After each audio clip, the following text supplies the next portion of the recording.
তো এইটা মূলত ফার্স্ট চ্যাপ্টার ক্লাসিক্যাল মেকানিক্স। এখন গত ক্লাসে আমরা ক্লাসিক্যাল মেকানিক্স কাকে বলে, পাশাপাশি কোয়ান্টাম মেকানিক্স কাকে বলে এই বিষয়গুলো আলোচনা করছিলাম। তারপরে ফোর্স কাকে বলে এবং ফান্ডামেন্টাল ফোর্স, যে চারটা ফান্ডামেন্টাল ফোর্স, এগুলো নিয়ে আমরা বিস্তারিত আলোচনা করছিলাম। দেন মোমেন্টাম, ইনার্শিয়া এবং মূলত নিউটনস ল অফ মোশন। নিউটনসের যে তিনটা ল আছে মোশন বা গতি রিলেটেড, এই তিনটা ল আমরা আলোচনা করছিলাম। ফার্স্ট ল, সেকেন্ড ল এবং থার্ড ল, এই তিনটা ল আলোচনা করছিলাম। এবং সেকেন্ড ল থেকে আমরা যে ম্যাথমেটিক্যাল ফর্মটা পাই, এই ম্যাথমেটিক্যাল ফর্মুলার আলোকে এই ম্যাথমেটিক্যাল প্রবলেম এটা সলভ করে দেওয়া আছে। এই পর্যন্ত আমরা আলোচনা করছিলাম, মনে পড়তেছে?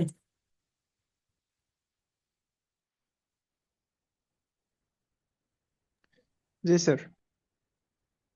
আচ্ছা, নাকি আমরা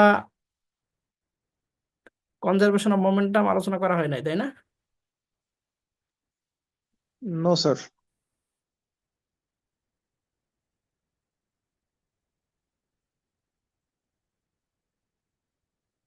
ঠিক আছে, ধন্যবাদ। তো আমরা এই যে তিনটা ল আলোচনা করলাম, একেবারেই ফান্ডামেন্টাল কিছু কনসেপ্ট আলোচনা করছি, তাই না? যে ফোর্স, মোমেন্টামের বাংলা কি? ভরবেগ। ইনার্শিয়ার বাংলা জড়তা। এবং এই গতি রিলেটেড নিউটনের তিনটা সূত্র পড়ছিলাম। আজকে দেখেন আমরা পড়বো principal of conservation of momentum.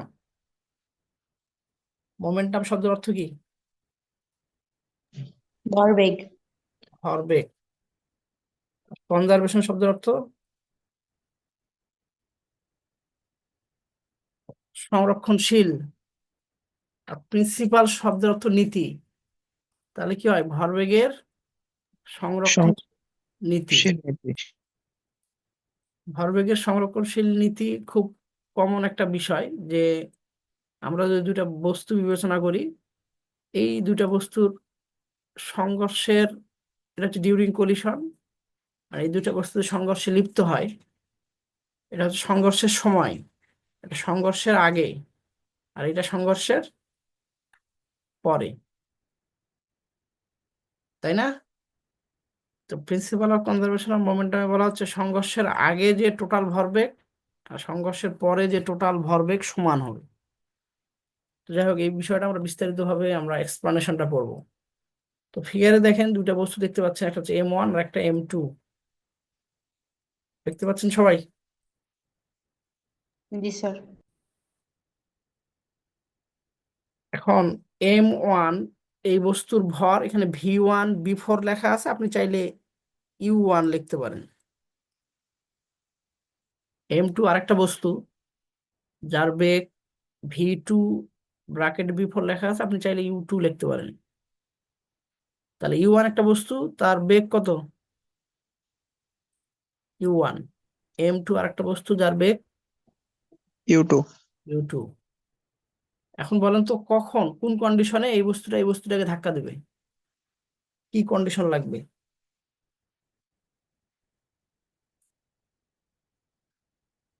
এই বস্তুর ভর এই বস্তুর ভরের থেকে বেশি হলে, না কি কন্ডিশনে এই বস্তুটা এই বস্তুটাকে ধাক্কা দিব বলেন তো?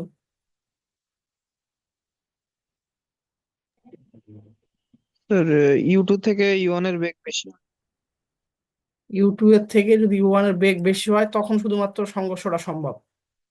যদি এরকম হয়, অর্থাৎ U1 এর থেকে U2 বড় হয়, তাহলে এই বস্তুকে এই বস্তুকে ধাক্কা দিতে পারবে? No sir. হ্যাঁ, তাহলে আমরা এই যে ফিগারটা যখন ড্র করবো, তখন কথাবার্তা কিছু বলে নেবো। Let us consider two objects of masses M1 M2। ধরলাম তারা moving in the same direction with velocities U1 and U2। If, যদি U1 গ্রেটার দেন U2 হয়, তাহলে কি after some time the first object strikes to the second object. প্রথম বস্তুটা কি করবে? এই দ্বিতীয় বস্তুটাকে ধাক্কা দিবে। তাহলে এটা ধাক্কা দেওয়ার মুহূর্তে, আফটার দ্য কলিশন, সংঘর্ষের পরে কি হবে? ভর কি চেঞ্জ হয়ে যাবে? M1 অন্য কিছু হবে নাকি M1 M1ই থাকবে? সেম থাকবে স্যার। হ্যাঁ, বাট বেগটা চেঞ্জ হয়ে যাবে, তাই না? তার জি আগে স্যার। ইউ জি ওয়ান ছিল, এখন আমরা লিখলাম ভি 1। আগে ইউ 2 ছিল, এখন লিখবো ভি 2। এই পর্যন্ত বুঝছেন? জি স্যার। এখন ভরবেগ মানে কি? ভরবেগের গুণফল। ভর আর বেগের গুণফল। তাহলে বলেন তো এই বস্তুটার ভরবেগ কত হবে? M1 U1 m1 u1। এই বস্তুটার ভরবেগ m2 u2, তাই না? তাহলে এটা হচ্ছে ভরবেগ কখন? সংঘর্ষের পূর্বে। জি স্যার। আবার আবার আমরা এই পাশে সংঘর্ষের পরে আমরা ভরবেগ m1 v1 plus m2 v2, তাই না?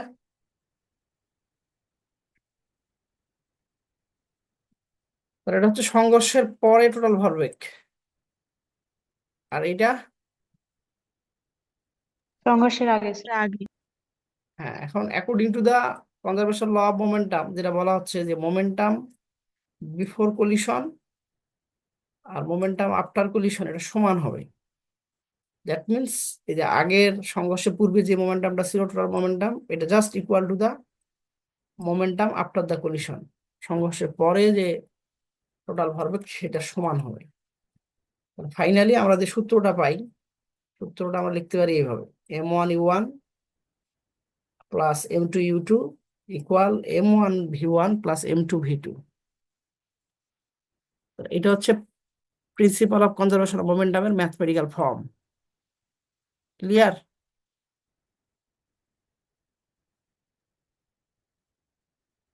Response yes please. স্যার। জি স্যার। জি স্যার। আচ্ছা, দ্যাট মিনস এক্সামে যদি আসে state and explain principle of conservation of momentum, তার মানে কি করতে হবে? স্টেটমেন্ট দিতে হবে। স্টেটমেন্ট মানে কি? আমরা যে কথাবার্তাগুলো আলোচনা করলাম এটা কথায় লেখা আছে। মানে কনজারভেশন অফ মোমেন্টামটা যদি আমরা কথায় বলি কি বলতে পারি? যে ইফ অবজেক্টস কোলাইড, যদি একের অধিক বস্তু সংঘর্ষে লিপ্ত হয়, the total momentum before the collision is the same as the total momentum after the collision। এই কথাটা আমরা বললাম না? তো কোন সূত্রকে কথায় বলা এটাকে কি বলা হয়? স্টেটমেন্ট। স্টেটমেন্ট। Statement sir. তো নিউটনস ল অফ কুলিং এর স্টেটমেন্ট চাওয়া হয়েছিল, ক্লাস টেস্টেও চাওয়া হয়েছিল, ফাইনাল এক্সামেও চাওয়া হয়েছিল, কিন্তু অনেকেই লেখেন না স্টেটমেন্টটা। কেন লেখেন না কেন স্টেটমেন্ট? যদি বলা হয় state Newton's law of cooling, তার মানে কি বুঝলেন?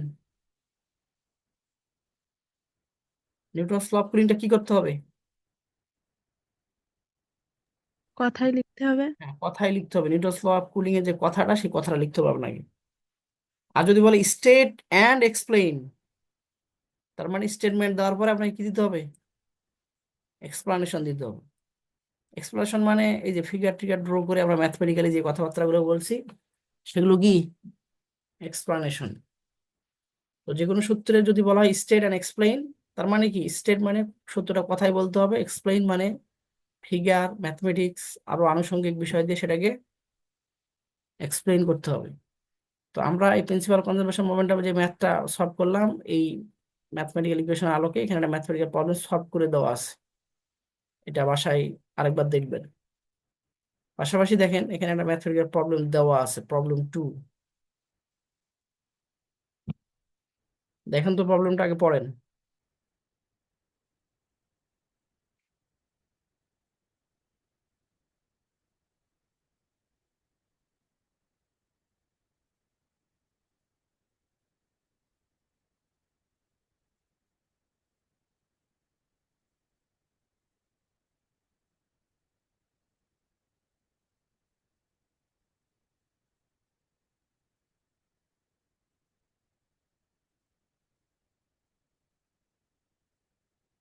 পড়তেন? জি স্যার। তো যে কোনো ম্যাথ সলভ করার ক্ষেত্রে আমি কি বলছিলাম? এই পাশে জাস্ট ছোট বাচ্চাদের মতো লিখবেন গিভেন দ্যাট,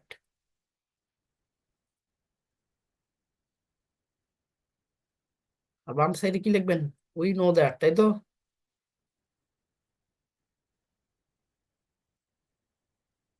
এখন উই নো দ্যাটে কি লিখবো? এই ম্যাথটা সলভ করতে কি সূত্র লাগতে পারে?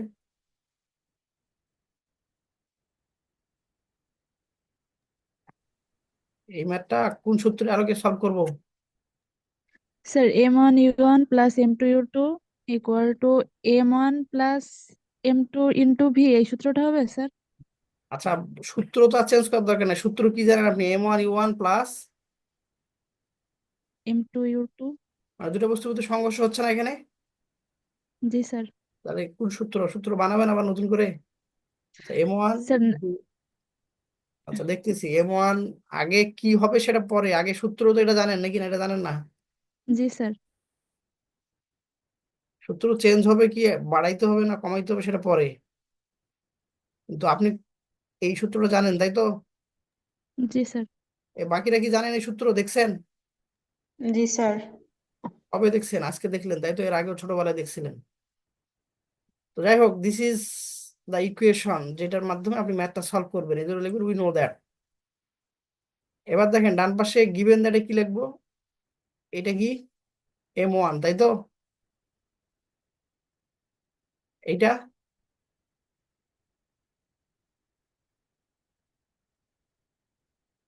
এটা কিসের মান U1 দেওয়া আছে? এটা U1 U1। U1। এখন এই গিভেন দ্যাটে যখন লিখবেন U1 equal 5 metre per second, আর M1 লিখলেন কত? 12 কেজি। এরপরে কি লেখা আছে? এটা কিসের মান? M2 M M2 15 KG. এরপর U2 U2 কত? ইউটিউব মানে 3। এখন দেখেন U2 3 লিখবো না -3 লিখবো? -3 হবে, এখানে অপোজিট ডিরেকশন থেকে আসতেছে। অপোজিট ডিরেকশন থেকে আসতেছে, সেজন্য কি লিখতে হবে এখানে? মাইনাস। -3। এই যে গিভেন দ্যাট লিখলাম, বুঝছেন না বোঝেন নাই? কে বুঝেন না একটু বলেন, কোনো ভয়ের কিছু নাই। এই গিভেন দ্যাটে যে বিষয়গুলো লিখলাম সবাই বুঝছেন নাকি? মাইনাস কেন দিলাম এখানে বোঝেন নাই? বুঝছি স্যার। সবাই বুঝছেন? জি স্যার। জি স্যার। জি জি স্যার। স্যার। আচ্ছা, এই পর্যন্ত ইনফরমেশন দেওয়া আছে। After the collision with which velocity the objects will go being joint together, মানে এই দুইটা বস্তু সংঘর্ষের পরে এই দুইটা বস্তু জয়েন্ট টুগেদার মানে একসাথে মুভ করবে। এখন দেখেন এটা তো সংঘর্ষের আগে লিখলাম, সংঘর্ষের পরে M1 M2 কি চেঞ্জ হয়ে যাবে না না আগে স্যার। থাকবে? না স্যার। M1 M2 তো সেম তাই না? মানে জি স্যার। ইকুয়েশনের দিকে তাকান, এই যে M1 দেওয়া আছে, U1 দেওয়া আছে, M2 দেওয়া আছে, U2 দেওয়া আছে, আবার ডান পাশে M1 দেওয়া আছে, M2 দেওয়া আছে। তার মানে কি বাকি থাকলো আপনার? আর V1 আর V2 তাই না? জি স্যার। এখন ম্যাথে বলে দেওয়া হয়েছে এই যে V1 আর V2 আপনাকে বের করতে হবে। আবার আরেকটা ইনফরমেশন দিয়ে দেওয়া আছে যে এই দুটো একসাথে চলবে। কারণ একসাথে যদি চলে তার মানে কি V1 আর V2 সেম না আলাদা? Same sir. Same. That means আপনি লিখতে পারবেন V1 ইকুয়াল V2। এটা যদি সেম হয় তা আপনি এখানে যদি V1 লেখেন এখানে V1 লিখতে হবে, এখানে যদি V2 লেখেন এখানে V2 লিখতে হবে। অথবা আপনি চাইলে লিখলেন V1 ইকুয়াল V2, যেহেতু জয়েন্ট টুগেদার এটা ইকুয়াল আপনি ধরলেন কি V। তখন আবার সূত্রে কি লিখতে হবে? এখানেও V লিখতে হবে, এখানেও। কথা কি বুঝছেন না বোঝেন নাই? জি স্যার। জি স্যার, বা বুঝতে আপনি পারছি। চাইলে, যেহেতু ওই অবজেক্ট দুটা বিং জয়েন্ট টুগেদার মুভ করতেছে, এজন্য V1 ইকুয়াল V2, চাইলে আপনি এখানে V1 লিখছেন না, এখানে V1 লিখতে পারেন, কোনো প্রবলেম নাই। মানে যেন একই হয়, এখানে যেটা লিখবেন এটাও সেখানে লিখতে হবে। আর এই যে একই, এইটার মানটা বের করতে হবে আপনাকে। তার মানে কার মান বের করতে হবে? আপনি যদি V1 এখন কমন নেন এখান থেকে, V1 কমন নিলে কি দাঁড়াচ্ছে এখানে? M1 প্লাস M2 তাই না? জি স্যার। এই যে এটাও V1 ধরছে, এটাও V1 ধরছে, তাহলে V1 কমন নিলে এটা হয় না? জাস্ট এই মানটা এর নিচে ভাগ দেব, তাহলে কার মান বেরোবে? এই ভি মানটা ওয়ানের মান। এই মানটাই আপনাদের বের করতে বলা হয়েছে। এটা হোমওয়ার্ক, অর্থাৎ যেই ম্যাথগুলো করে দেওয়া নাই সেগুলো আপনাদের কি, আর যেগুলো করে হোমওয়ার্ক। দেওয়া আছে ওগুলো দেখবেন, প্রবলেম হলে ক্লাসে, আগামী ক্লাসে আলোচনা করবো আমরা। এবার দেখেন, এই কি ম্যাথ কি বুঝছেন সবাই? পারবেন? জি স্যার, পারবো। জি স্যার। হ্যাঁ, চেষ্টা করলে পারার কথা, আর চেষ্টা না করলে অসম্ভব ব্যাপার। চেষ্টা করলে এভারেস্ট চূড়াও চড়া যায়, চেষ্টা না করলে বাসে ওঠাও কঠিন। তো যাই হোক, এখন আমরা পড়বো ইম্পালস অফ ফোর্স।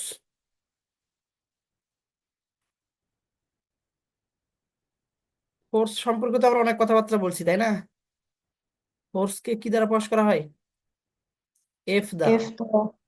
ফোর্স সম্পর্কে একেবারে প্রথম কনসেপ্ট কে প্রদান করছে? নিউটন। নিউটন। এজন্য বলের একক বলা হয় কি? নিউটন। নিউটন। অ্যাকচুয়ালি বলের একক KG metre per second square, but এই যে বল সম্পর্কে নিউটন সাহেব ধারণা দেয়, এই জন্য তার নাম অনুসারে এটা আমরা নামকরণ করছি। যাই হোক, তাহলে ফোর্স মানে বল, ইম্পালস অফ ফোর্স মানে ঘাত বল। ঘাত বল কাকে বলে? যদি একটা বস্তুর উপরে আমি একটা বল প্রয়োগ করি, ধরলাম একটা বস্তুর উপরে আমি বল প্রয়োগ করলাম এফ, আর ওই বস্তুটার উপরে যে বলটা প্রয়োগ করলাম আমি কত সময় ধরে প্রয়োগ করলাম, ধরলাম খুব অল্প একটা সময় ডিটি। তো এই অল্প একটা সময় দিয়ে যে বলটা প্রয়োগ করলাম, এই যে ফোর্স এবং এই সময়ের গুণফল, এইটাকে আমরা বলবো ইম্পালস অফ ফোর্স। তাহলে দা প্রোডাক্ট, প্রোডাক্ট মানে কি? পণ্য, তাই তো? অনলাইন থেকে যে প্রোডাক্ট কেনেন ওই প্রোডাক্ট এটা? না স্যার, গুণফল। হ্যাঁ, প্রোডাক্ট মানে পণ্য হয়, প্রোডাক্ট মানে গুণফলও হয়। এই প্রোডাক্ট মানে কি? গুণফল। কার কার গুণফল? ফোর্স আর and time. It's time of application, যত সময় ধরে আপনি ফোর্সটা অ্যাপ্লাই করতেছেন। ফোর্স এবং টাইম, এটার গুণফলকে আমরা বলবো ইম্পালস অফ ফোর্স। ম্যাথমেটিক্যালি লিখলে F J equal F dt লিখবেন, তাহলে বেশি বেটার হয়, বা এফ টি লিখলেও প্রবলেম নাই। তাহলে এফ ইন্টু ডিটি, ওকে, বা এফ ইন্টু টি, এটা হলো impulse of force. Impulse of force এখন কি হবে? নিউটন সেকেন্ড, তাই তো? বুঝছেন না বোঝেন নাই? জি স্যার, বুঝছি। হচ্ছে। আচ্ছা, এখন দেখেন খুব ইম্পর্টেন্ট একটা বিষয়, আমরা এই রিলেশনশিপ দেখবো, একটা relationship between change in momentum and impulse of force. এখন দেখেন, এই মাত্র আমরা পড়লাম ইম্পালস অফ ফোর্স, এটা যদি ম্যাথমেটিক্যালি লিখি কি লেখা যায়? এফ ইন্টু টি, মানে অ্যাপ্লাইড ফোর্স, তার সাথে যদি টাইম গুণ করি তাহলে কি হবে? F T. বুঝতেছেন? এটা হচ্ছে ইম্পালস অফ ফোর্সের ম্যাথমেটিক্যাল ফর্ম। আর গত ক্লাসে আমরা পড়ছি চেঞ্জ ইন মোমেন্টাম, এর ম্যাথমেটিক্যাল ফর্মটা কি হবে বলেন তো একজন?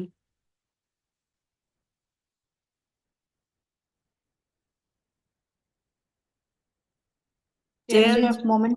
চেঞ্জ ইন মোমেন্টাম, এটা ম্যাথমেটিক্যালি যদি লিখতে চাই কিভাবে লিখবো? M v minus m u. M v minus m you.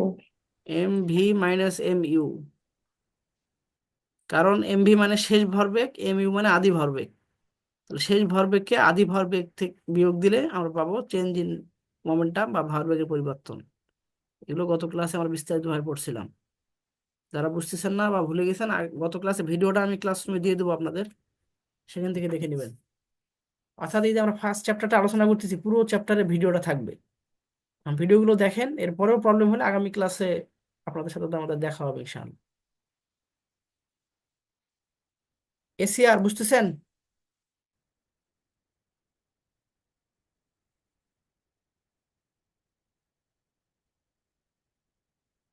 আচ্ছা, এদিকে খেয়াল করেন, তাহলে আমরা এখন কি পড়বো? Relationship between change in momentum and impulse of force. Headline বুঝছেন? জি রেসপন্স স্যার। করতে হবে। জি স্যার, বুঝছি। আচ্ছা দেখেন, এখন রিলেশনশিপটা দেখার জন্য লেট আস কনসিডার বা we know that F equal M A, জানেন এটা? জি নিউটন স্যার। সাহেবের দ্বিতীয় সূত্র। দেন এই সূত্রটা কিভাবে লেখা যায় না, সময়ের সাথে সাথে বেগের পরিবর্তনকে ত্বরণ বলে, এই কোয়ালিটি লেখা যায় না। জি জি স্যার। স্যার। এই লাইন থেকে এই লাইন, এটা গত ক্লাসে আমরা পড়ছি, এটা থেকে এটা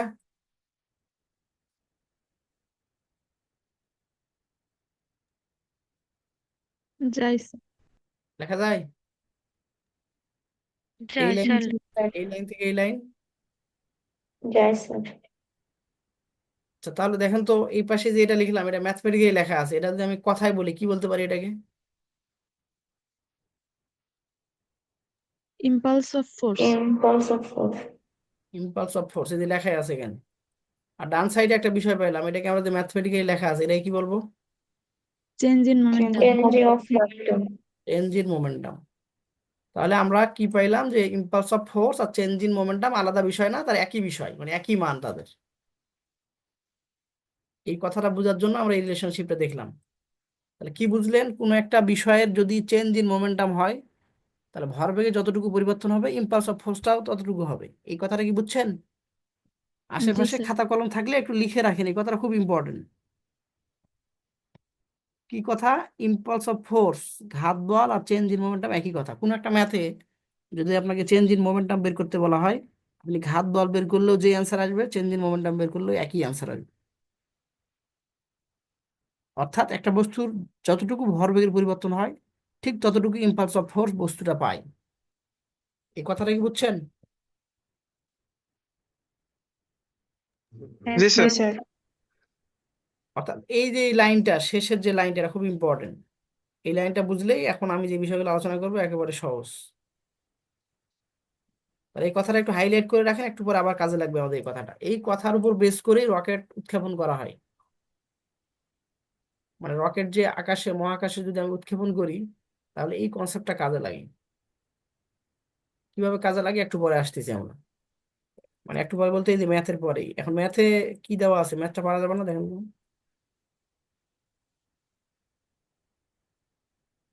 A force Newton forces X of a body mass with a calculate impulse of force.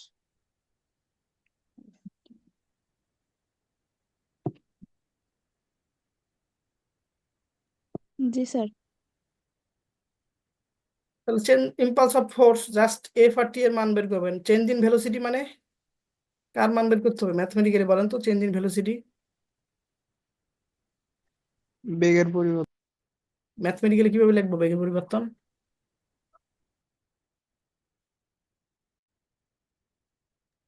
V minus u. করতে হবে। ভি মাইনাস ইউ মানে কি? বেগের পরিবর্তন। শেষ বেগ চেঞ্জ মাইনাস। শেষ বেগ মাইনাস আদি বেগ। শর্টকাটে কি বলা যায়? বেগের পরিবর্তন। ইংলিশে কিভাবে বলা যায়? Change in velocity. এগুলো গত ভেলোসিটি। ক্লাসে বোঝানো হয়েছিল। তো যাই হোক, আশা করা যায় এটা পারবেন, পারবেন তাই তো? প্রবলেম 3। এবার দেখেন, হেডলাইন পড়েন।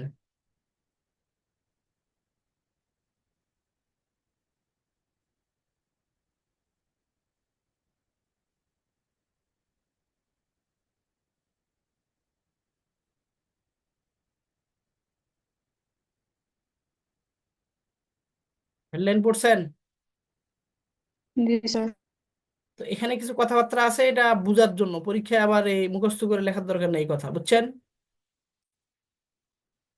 আবার এমনও না যে পড়লেনই না, এরকমও না। এই কথাটা জাস্ট বোঝার জন্য এটা পড়বেন। একটা রকেট মহাকাশে কিভাবে যায়, বা সেখানে রকেট থেকে স্মোক বের হয়, তারপর এটা মোটামুটি স্কেপ ভ্যালোসিটি এতটুকু, স্কেপ ভ্যালোসিটি থেকে যদি সে বেশি বেগে চলে, তখন সে আমাদের পৃথিবী থেকে স্কেপ হয়ে মহাকাশে যেতে পারবে। এই কথাবার্তাগুলো লেখা আছে, কেন পড়বেন। এখন দেখেন এখানে হেডলাইনের একটা ভিতরে একটা তাৎপর্য আছে, সেটা হলো a rocket exploration in the space. মানে রকেটের উৎক্ষেপণ কোথায়, সেটা স্পেসে যখন থাকবে রকেট, তখন আমরা তাকে নিয়ে আলোচনা করতেছি। কারণ কি, পৃথিবীতে যখন রকেটটা থাকবে, তখন তার হিসেব নিকেশ ক্যালকুলেশন একটু জটিল। কেন জটিল, কিভাবে জটিল, সেটা একটু পরে আসতেছি। আমরা মোটামুটি কি ধরলাম, যে একটা rocket exploration in the space. Space মানে চেনেন? নাম শুনছেন? স্পেস মানে কি? জি স্যার, মহাকাশ। মহাশূন্য। মহাশ- আর মহাশূন্য কাকে বলে? শূন্য তো বুঝলাম, ছোটবেলায় শূন্য দেখছেন না? মহাশূন্য কাকে বলে? যেখানে স্যার গ্র্যাভিটি নেই। সেখানে গ্র্যাভিটি নাই। ধন্যবাদ। আর বাকিরা কি বুঝতেছেন? জি গ্র্যাভিটি নাই স্যার। বলতে আসলে কোন স্পেস গুলো বোঝায়? সাপোজ, মানে এক কথা স্পেস একটা জায়গা, তাই তো, মহাশূন্য। এখন কোন জায়গাগুলো আমরা স্পেস বলতে পারি? সাপোজ এটা পৃথিবী। এখন এটা পৃথিবীর চারপাশে একটা নির্দিষ্ট জায়গা আছে, এই জায়গার ভিতরে আপনি যেখানেই থাকেন না কেন, কি করবে? পৃথিবী আপনাকে টেনে নিচে নামাবে, তাই না? কথা বুঝতেছেন? এই পৃথিবীর এই বাউন্ডারির ভিতরে আপনি যেখানেই থাকেন না কেন, পৃথিবী আপনাকে টেনে নিচে নামাবে। আবার চাঁদ আছে, চাঁদের চারপাশে এরকম কিছু এরিয়া আছে, এই এরিয়ার ভিতরে আপনি যেখানে থাকেন না কেন, চাঁদ আপনাকে টেনে নিচে নামাবে। তো মানুষ যে পৃথিবী থেকে চাঁদের দেশে যায় কিভাবে গেছে, আগে তাকে এই গন্ডিটা বের হতে হবে। এই গন্ডি পের হয়ে ওই চাঁদের সীমারেখায় যাইতে হবে, তাহলে চাঁদ তাকে টেনে নিচে নামাবে। এখন দেখেন, এই প্রত্যেকটা যে গ্রহ উপগ্রহ, এদের চারপাশে নির্দিষ্ট এরিয়া জুড়ে তাদের একটা প্রভাব বিদ্যমান। কিন্তু কিছু কিছু জায়গা আছে, যেমন সাপোজ এই জায়গা, না আপনাকে পৃথিবী আকর্ষণ করবে, না চাঁদ আপনাকে আকর্ষণ করবে। এখন কেউ যদি আপনাকে আকর্ষণ না করে, তাহলে কোনো গ্রাভিটি কাজ করবে না, তখন আপনি কি থাকবেন সেখানে? কেউ যদি কোনো দিকে আপনাকে আকর্ষণ না করে, শূন্যে তাহলে বেশি থাকবো। হ্যাঁ, শূন্য ভেসে থাকবেন। তো এরকম এই স্পেসে নাসাদের একটা স্পেস স্টেশন আছে, নাম শুনছেন? জি স্যার। এই নাসাদের স্পেস স্টেশন আছে কোথায়? সেটা গল্লামারিতে না সোনাডাঙ্গায়? স্পেসে। তাহলে ওখানে দেখবেন যে স্পেসে যে স্টেশনটা আছে, তারা সেখানে যদি কোনো সায়েন্টিস্ট যায় কিভাবে যায়, বা ওখানে থাকলে কি হয়, একটা ল্যাপটপ মনে করেন আপনি ছেড়ে দিবেন তো ওভাবেই থাকবে সে। এখন আমাদের সামনে আপনি মনে করেন একটা বল হাতে নিয়ে আছেন, এখন ওই বলটাকে যদি ছেড়ে দেন কি করবে? সে নিচের দিকে নামবে না? কিন্তু ওই স্পেস স্টেশনে গিয়ে আপনি একটা বল বা একটা আপেলকে ছেড়ে দিবেন, ও ওখানেই থাকবে। কারণ কি? তার আশেপাশে কোনো গ্র্যাভিটি ফোর্স নাই। তো আমরা আলোচনাটা করতেছি কোথায়, রকেটটা কোথায় থাকবে? যখন স্পেসে থাকবে, অর্থাৎ কেউ কোনো দিকে তাকে টানবে না, বা কোনো গ্র্যাভিটি যখন কাজ না করবে, তখন আমরা আগে ইকুয়েশন গুলো বের করব। তারপরে যদি ওই রকেটটা পৃথিবীতে থাকে তখন কি ইকুয়েশন হবে সেটা আমরা আলোচনা করব। তাহলে আমাদের আলোচনার বিষয়টা কি? রকেটের যে ইকুয়েশন নিয়ে বা এক্সপ্লোরেশন নিয়ে আমরা আলোচনা করব। কোথায় রকেটটা কোথায় থাকবে? স্পেসে থাকার সময়। কথা বুঝছেন? মানে এক কথায়, রকেটের আমরা সমীকরণ বের করব ইগনোরিং দ্য গ্র্যাভিটি ফোর্স বা গ্র্যাভিটেশন ফোর্স। আমরা মূলত আগে যে ক্যালকুলেশনটা করতেছি, কি করতেছি এখানে? গ্র্যাভিটেশন ফোর্স গুলো ইগনোর করতেছি। কারণ রকেটটা পজিশনের উপর নির্ভর করবে। এখন রকেট যদি চাঁদের সীমারেখার ভিতরে থাকে, তাহলে চাঁদের আকর্ষণ অ্যাড হবে না সেই জায়গায়? এখন রকেট যদি পৃথিবীতে থাকে, তাহলে পৃথিবী তো তাকে একটা বলে আকর্ষণ করবে, সেই বলটাও আবার ইকুয়েশনে অ্যাড হবে। তো যাই হোক, আপাতত আমরা সমস্ত রকম জটিলতা পরিহার করে আমরা ধরে নিলাম রকেটটা স্পেসে আছে। তখন আমরা রকেটের কিছু ইকুয়েশন আমরা এখন বের করবো। তাহলে রকেটটা কোথায় আছে বলেন? মহাশূন্যে। কথা বুঝছেন? জি স্যার। এখন মহাশূন্যে থাকুক আর যেখানে থাকুক, রকেটের তো কিছু জ্বালানি থাকবে, তাই না? ধরলাম এটা একটা রকেট, এগুলো হচ্ছে তার জ্বালানি। দেখতে পাচ্ছেন? তো জ্বালানি সহ এই যে রকেট, এটার ভর ধরলাম ক্যাপিটাল এম। বুঝতেছেন? এই জ্বালানি সহ রকেটের ভর কত? Capital M. এই যে বাম পাশে পরিচয় পর্ব দিয়ে দেওয়া আছে। ক্যাপিটাল এমটা কি? ম্যাস অফ দ্য রকেট, মানে জ্বালানি টানি সব সহ রকেটের ভর। ক্লিয়ার? এখন দেখেন, এই রকেট থেকে আমরা সবাই জানি ফুয়েল বা স্মোক বা ধোঁয়া আকারে জ্বালানিটা বের হয়, তাই না? তো রকেট থেকে যে জ্বালানিটা বের হবে, ধরলাম এই যে জ্বালানির বেগ ধরলাম ভি। তাহলে বলেন ভি মানে কি? রকেট থেকে যে জ্বালানিটা বা গ্যাসটা বেরোচ্ছে তার বেগ। ক্লিয়ার? জি স্যার। আর ক্যাপিটাল এম?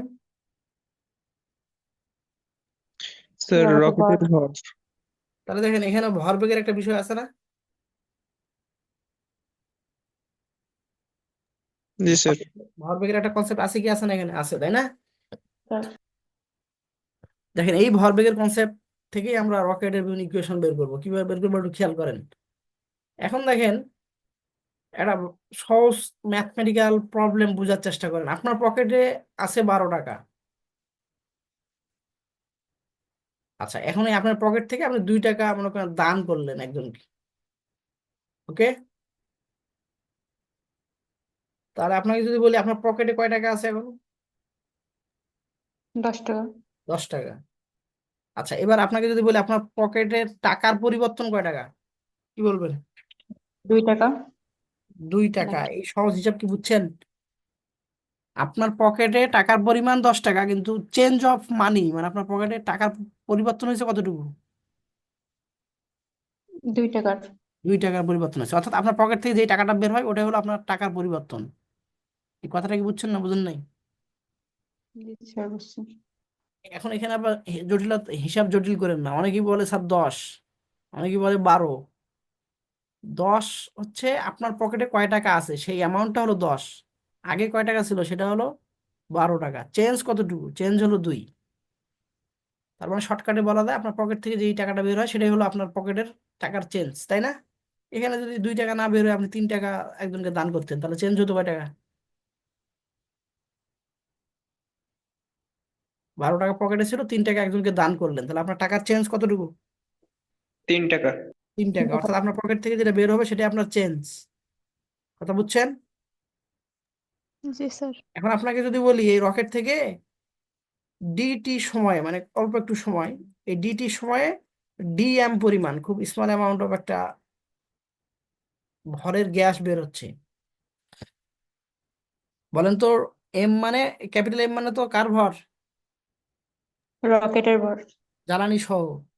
এখন জ্বালানি সহ ওই রকেট থেকে এই ডিএম পরিমাণ, এম মানে হলো ভর বোঝানো হচ্ছে, আর ডিএম মানে খুব স্মল অ্যামাউন্ট অফ ভর। তাহলে ডিএম পরিমাণ গ্যাস যদি এই রকেট থেকে বের হয় তাহলে আমরা বলতে পারি না এটা হচ্ছে গ্যাসের ভরের পরিবর্তন, বলা যায় এটা? জি স্যার। মানে আপনার পকেট থেকে যে টাকাটা বের হচ্ছে সেটা যদি আপনার টাকার পরিবর্তন হয় তাহলে এই গ্যাস, এই রকেট থেকে যে গ্যাসটা বের হবে সেটাই মানে যতটুকু ভরের গ্যাস বের হবে সেটাই রকেটের ভরের পরিবর্তন না? বুঝছেন না বুঝেন নাই? ধরলাম রকেট থেকে ডিটি সময়ে ডিএম পরিমাণ গ্যাস বা জ্বালানি বের হলো, তাহলে জ্বালানির ভরের পরিবর্তন কতটুকু? ডিএম। ডিএম। নাকি কনফিউশনে আছেন? আচ্ছা,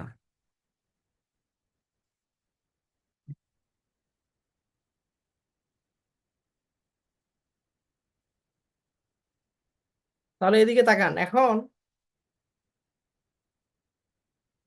এম মানে ভর, ভি মানে বেগ, ভরবেগ, তাই না? এটা হলো শেষ ভরবেগ মাইনাস আদি ভরবেগ। এটাকে আমরা বাংলায় কি বলছিলাম? ভরবেগের পরিবর্তন। ভরবেগের পরিবর্তন।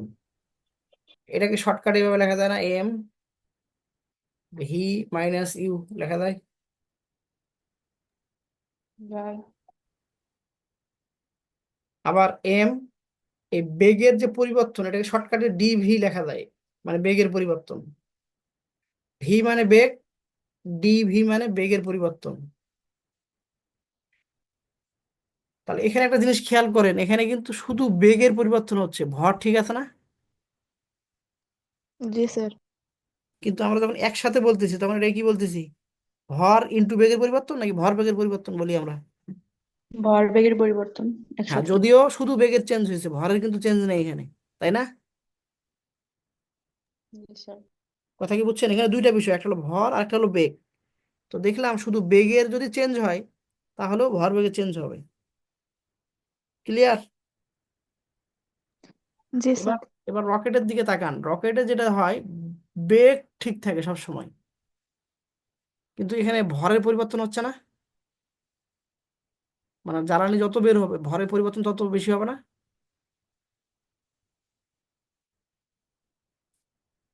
কথা বোঝার চেষ্টা করেন, এখানে ভরের পরিবর্তন কতটুকু হয়েছে, ভরের পরিবর্তন ডিএম। জি স্যার। ডিএম মানে কি, ভরের পরিবর্তন।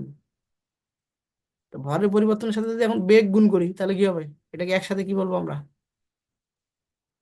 স্যার ভরবেগের পরিবর্তন। ভর বেগের পরিবর্তন। কারণ এটা ভর এটা বেগ, কিন্তু ভরের যেহেতু চেঞ্জ হচ্ছে তাহলে ভরের পরিবর্তন ইনটু বেগ, একসাথে কি বলতে পারি, ভর বেগের পরিবর্তন। যেমন আগে আমরা কি করছিলাম, ভর ইনটু বেগ, এখানে ভর ঠিক আছে বেগ চেঞ্জ হয়েছিল, এই জন্য একসাথে কি বলছিলাম, ভরবেগের পরিবর্তন। ভর বেগের পরিবর্তন। আর রকেটের ক্ষেত্রে বেগ সেম আছে, কিন্তু কার চেঞ্জ হচ্ছে, ভর। ভর। তাহলে ভরের পরিবর্তন ইনটু বেগ, তাহলে এটাকে আমরা একসাথে ভর বেগের পরিবর্তন বলতে পারি না? জি স্যার। হ্যাঁ, তাহলে এখন আগের আলোচনা ভুলে যান, এবার তাহলে দেখেন, তাহলে ডিএম ইন্টু ভি এটা কি, ভরবেগের পরিবর্তন। কার, একটা রকেটের ভরবেগের পরিবর্তন এটা, তাই তো? তা, একটু জি আগে স্যার। আমরা কি শিখলাম, ভরবেগের পরিবর্তন just equal to the impulse of force, পড়ছেন একটু আগে? জি স্যার। জি স্যার। ভরবেগের পরিবর্তন যতটুকু হবে ততটুকু ইম্পালস অফ ফোর্স রকেটটা পাবে। অর্থাৎ এখানে জ্বালানির ভরের পরিবর্তনের কারণে যে ভরবেগের পরিবর্তনটা হচ্ছে, এই ভরবেগের পরিবর্তনের কারণে ঠিক ততটুকু ইম্পালস অফ ফোর্স রকেটটা পাবে, ওই ইম্পালস অফ ফোর্স নিয়ে রকেট উপরের দিকে যাবে।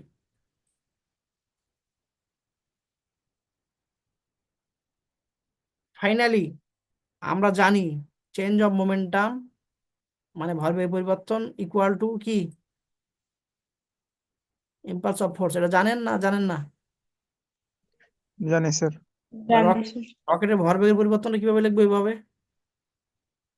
আর রকেটের ইম্পালস অফ ফোর্সটা কিভাবে লিখবো, এইভাবে। কারণ রকেটের এখানে জ্বালানির পরিবর্তনের কারণে ভরের পরিবর্তনের কারণে ভরবেগের পরিবর্তন হবে, আর যতটুকু ভরবেগের পরিবর্তন হবে ততটুকু ইম্পালস অফ ফোর্স রকেটটা পাবে। যদি এখানে ভরবেগের পরিবর্তন কম হয় তাহলে ইম্পালস অফ ফোর্সটা রকেট কম পাবে, যদি এখানে ভরবেগের পরিবর্তনটা বেশি হয় তাহলে ইম্পালস অফ ফোর্সটাও রকেট বেশি পাবে। ক্লিয়ার? তাহলে this is the fundamental equation, যে change of momentum is just equal to the impulse of force. রকেটের ক্ষেত্রে আমরা এই কনসেপ্টটা এখানে লিখছি।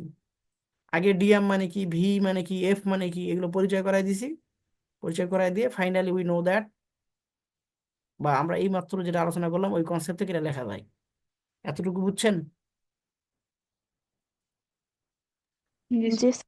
স্যার। জাস্ট আমরা ভরবেগের পরিবর্তন পড়ছি, বাট আগে দেখছিলাম বেগের পরিবর্তন হতো, একটা এম ভরের বস্তুর উপর আপনি বল প্রয়োগ করছেন, কিসের পরিবর্তন হবে সেখানে, বেগের। আর এখানে কি হচ্ছে, একই বেগে জ্বালানিটা বের হচ্ছে, বেগের পরিবর্তন নাই, বেগ সেম, বাট ভর কিন্তু কমে যাচ্ছে বা ভরের পরিবর্তন হচ্ছে। তাহলে ভরের পরিবর্তনের সাথে আমরা বেগ গুণ করলাম, তাহলেই তো রকেটের ভরবেগের পরিবর্তন পেয়ে গেলাম। আর রকেটের ভরবেগের পরিবর্তন সমান হবে কি, ইম্পালস অফ ফোর্স। এখন দেখেন এই লাইন থেকে এই লাইন লেখা যায়।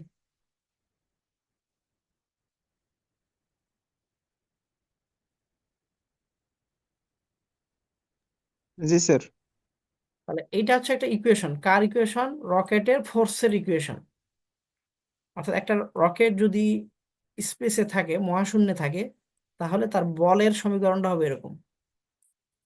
এবং এই যে বলটা পাইলো কার কারণে পাইলো, এই যে ভরবেগের পরিবর্তনের কারণে পাইছে। কার কারণে পাইছে এই বলটা, ভরবেগের ভরের। পরিবর্তন।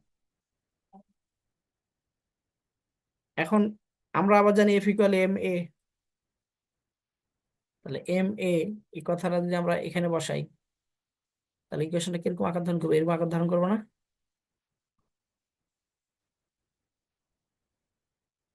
বুঝতেছেন? S sir. তাহলে এই লাইন থেকে এই লাইন, এই লাইন থেকে এই লাইন বোঝা গেছে। জি স্যার। দেন এই লাইন থেকে এই লাইন। S sir. তাহলে দেখেন এখানে শুধু ইকুয়েশন আর ইকুয়েশন। এটা হলো একটা রকেট যখন স্পেসে থাকবে তখন তার ফোর্সের সমীকরণ, এটা হলো একটা রকেট যখন মহাশূন্যে থাকবে তখন তার ত্বরণের সমীকরণ এটা হবে। ক্লিয়ার? যদি এক্সামে বলা হয় find the acceleration equation of A rocket exploration in the space, যখন একটা রকেট স্পেস এক্সপ্লোরেশন হবে তখন তার ত্বরণের সমীকরণ বের করেন, তখন কি করতে হবে আপনাকে? লেট আস কনসিডার, এই যে এই কথাবার্তাগুলো বললাম, এই কথাবার্তাগুলো বলার পরে ফিগার ড্র করতে পারলে ভালো, তারপর এই পরিচয় পর্বগুলো দিয়ে এই ইকুয়েশন দেন এই ইকুয়েশন দেন এই ইকুয়েশন, এটা হচ্ছে রকেটের ত্বরণের সমীকরণ। বুঝছেন?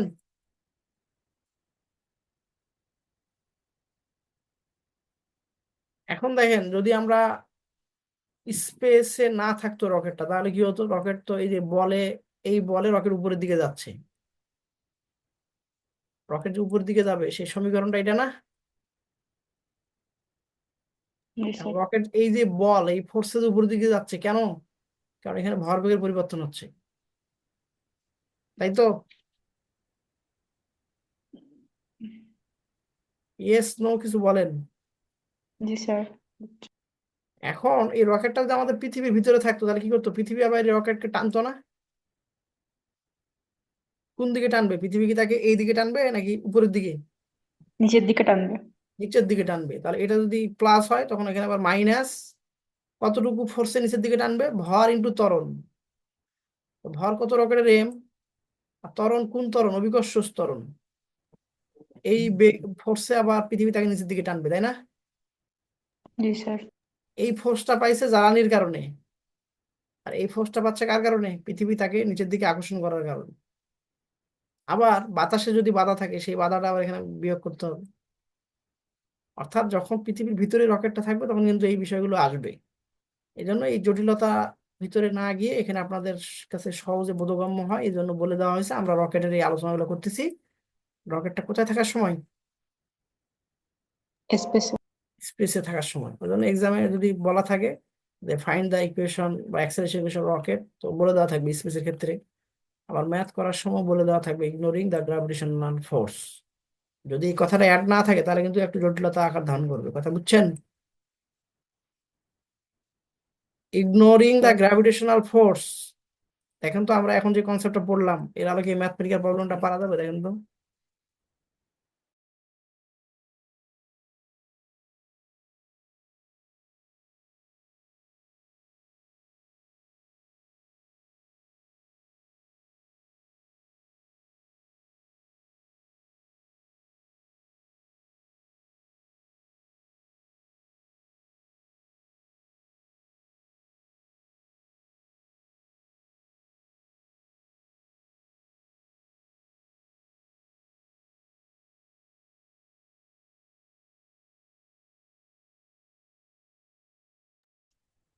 জি স্যার।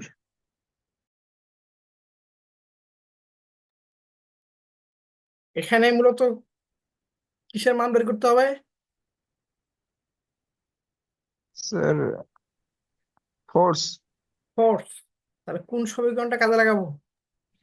স্যার প্রথমটা। হ্যাঁ। এরপরে বলেন তো আর কি কি মান দেওয়া আছে এখানে? স্যার ডিএম এর ভ্যালু দেওয়া আছে, আর স্যার ডিটির ভ্যালু দেওয়া আছে, আর ভি এর ভ্যালু, ভেলোসিটি।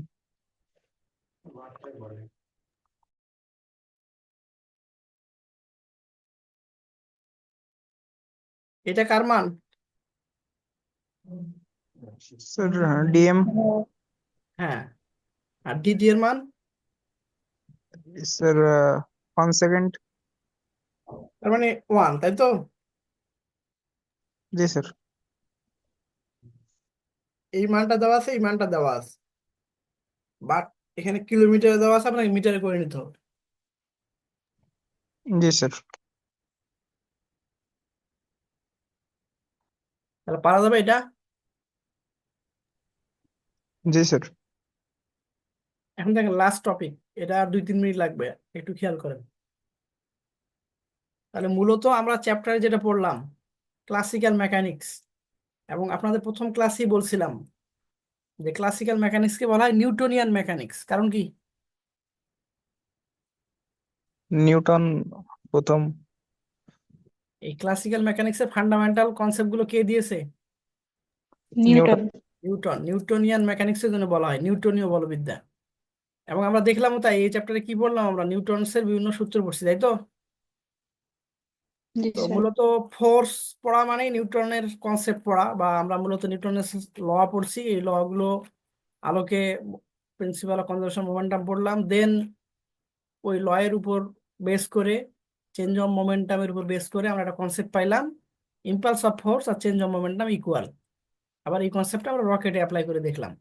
তো মূলত রকেটে আমরা নিউটনস সেকেন্ড ল অ্যাপ্লাই করছি, তাই তো? বা নিউটনস ল অ্যাপ্লাই করে আমরা এই রকেটের একটা অ্যাপ্লিকেশন দেখলাম। দ্যাট মিনস মূলত আমরা ক্লাসিক্যাল মেকানিক্সে কিছু কনসেপ্ট পড়ছি। এখন এই যে ক্লাসিক্যাল মেকানিক্স বা নিউটনিয়ান মেকানিক্স, এর কিছু সীমাবদ্ধতা আছে, বা নিউটনস এই ল গুলোর সীমাবদ্ধতা আছে। কি সেই সীমাবদ্ধতা? সেটাও আমি প্রথম ক্লাসে বলছিলাম।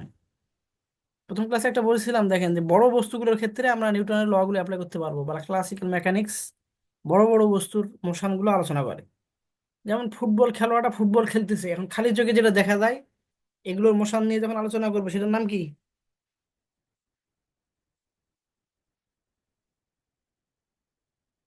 দৃশ্যমান বস্তুর যে মেকানিক্স, এটার নাম ক্লাসিক্যাল। Classical mechanics. আর যে পার্টিকেল বা যে কণাগুলো আমরা খালি চোখে দেখতে পাই না, সেগুলো তো গতিশীল থাকে, তাদের মোশন কিভাবে ব্যাখ্যা করবো? Quantum mechanics. Quantum mechanics.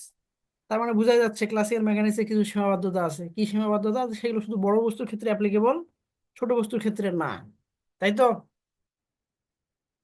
জি এগুলো স্যার। হচ্ছে লিমিটেশনস। এই লিমিটেশন গুলো এখানে পয়েন্ট পয়েন্ট আকারে দেওয়া আছে। কি লেখা আছে? Newton's law of motion are applicable for large bodies, the particles whose masses are exceedingly small, মানে অনেক যে ছোট, যদি ভর হয়, যেমন ইলেকট্রন, প্রোটন, নিউট্রন, এদের ক্ষেত্রে নিউটন ল গুলো আমরা অ্যাপ্লাই করতে পারবো না।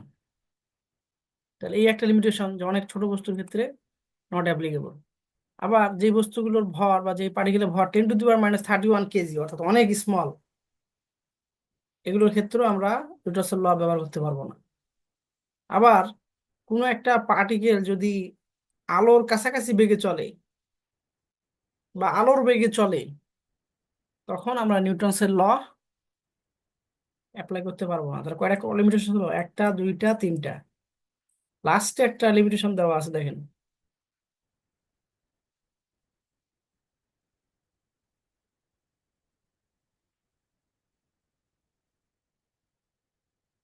ফ্রেম অফ রেফারেন্স, নাম শুনছেন? প্রসঙ্গ কাঠামো, নাম শুনছেন কখনো? জি স্যার। প্রসঙ্গ কাঠামো মানে, সাপোজ একটা প্রসঙ্গ কাঠামো, যেমন XY Z, ধরলাম এটা একটা প্রসঙ্গ কাঠামো, এর সাপেক্ষে আপনি বলতেছেন এটা অমুক জায়গায় অবস্থিত, তাই না? জি মনে স্যার। করেন আপনি বললেন গল্লামারী কোথায় অবস্থিত। এখন গল্লামারী বোঝানোর জন্য আপনি বলতে পারেন খুলনা শহরের প্রাণকেন্দ্র ডাকবাংলা থেকে 3 কিলোমিটার দক্ষিণে অবস্থিত। তাহলে দেখেন ডাকবাংলাটাকে আপনি কি ধরলেন? প্রসঙ্গ কাঠামো, তাই তো? জি স্যার। বা এই যে এই পার্টিকেলটা বলতেছেন স্থির আছে, কার সাপেক্ষে স্থির বলতেছেন? এই যে প্রসঙ্গ কাঠামোর সাপেক্ষে, তাই না? আবার এ যদি গতিশীল থাকে, তাহলে কার সাপেক্ষে গতিশীল বলবেন? আপনি প্রসঙ্গ কাঠামোর সাপেক্ষে গতিশীল বলবেন, তাই না? জি স্যার। এটা হচ্ছে প্রসঙ্গ কাঠামো। এখন এই প্রসঙ্গ কাঠামো যদি স্থির থাকে, তাহলে আপনি নিউটনের ল অ্যাপ্লাই করতে পারবেন। বাট এই প্রসঙ্গ কাঠামোও যদি গতিশীল হয়, বা এই প্রসঙ্গ কাঠামোর ভিতরে যদি ত্বরণ সৃষ্টি হয়, তখন একটা বস্তু এখানেও মুভ করতেছে, আবার আপনার প্রসঙ্গ কাঠামো ত্বরণ তৈরি হয়েছে, তখন কিন্তু এটাকে এক্সপ্লেন করার জন্য নিউটনের ল গুলো ব্যবহার করা যাবে না। এই জন্য এখানে লেখা আছে, when a body is in stationary frame of reference. Stationary মানে কি? নাম শুনছেন স্টেশনারি?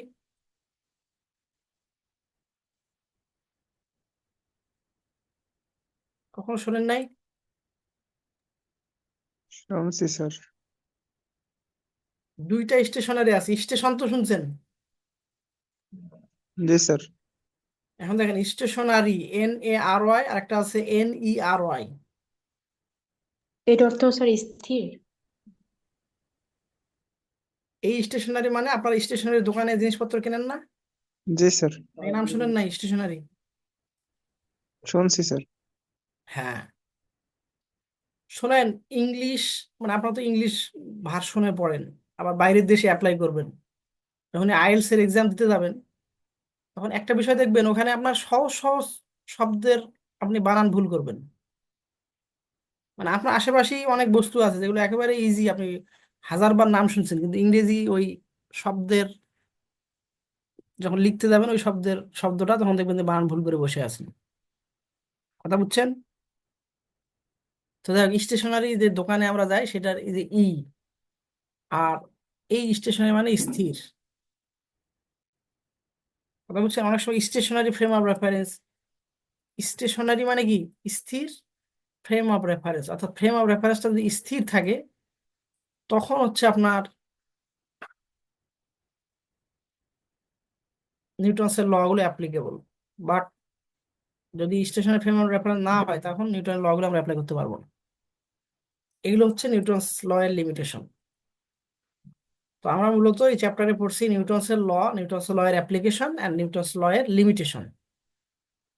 ক্লিয়ার? তো আগামী ক্লাসে যারা আসবেন, যেহেতু অনলাইনে আমরা দুইটা ক্লাস নিয়েছি, এই দুইটা ক্লাসের কিন্তু ডকুমেন্টস আমার কাছে আছে, কারা জয়েন করছে নাম সহ সব আমার কাছে আছে। তারপরও যারা এই যে এই চ্যাপ্টারের ম্যাথমেটিক্যাল প্রবলেম গুলো হোমওয়ার্ক হিসেবে আমাকে জমা দিবেন, তাদের অ্যাটেন্ডেন্স কাউন্ট করা হবে।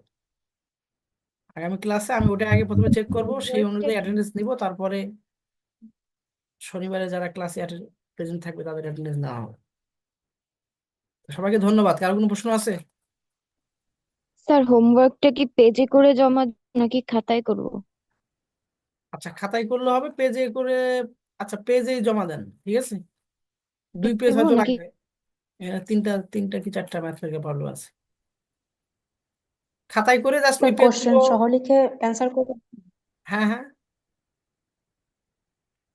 কোশ্চেন সহ লিখে দিতে হবে নাকি শুধু না না, অ্যান্সার? শুধু আপনি প্রবলেম 1 প্রবলেম 2 এভাবে লিখবেন, লিখে সলভ করে জমা দেবেন।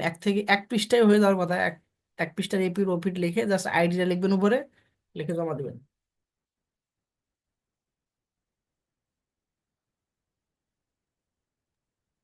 জি স্যার, থ্যাংক ইউ। আচ্ছা, আর কার কোনো প্রশ্ন আছে? না স্যার। আচ্ছা, ধন্যবাদ সবাইকে।